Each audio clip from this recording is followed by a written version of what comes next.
જૂનાગઢ પોલીસે મીડિયામાં પ્રકાશિત ઝાંઝરડા ચોકડી બ્લાસ્ટમાં જેસીબી ચાલક બદલાયાની વાત તદ્દન ખોટી ગણાવી છે।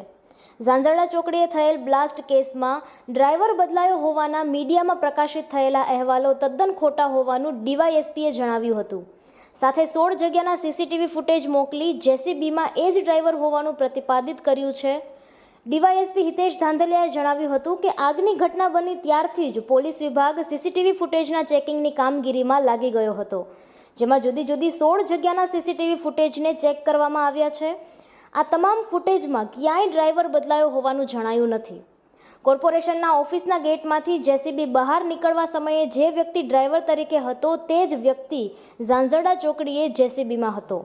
એટલું જ નહીં, કોન્ટ્રાક્ટર દ્વારા જેને ડ્રાઈવર તરીકે મોકલવાનો હતો તેને મેસેજ પણ કર્યો હતો, જેમાં પણ આ જ ડ્રાઈવરનું નામ અને નંબર દર્શાવ્યા છે।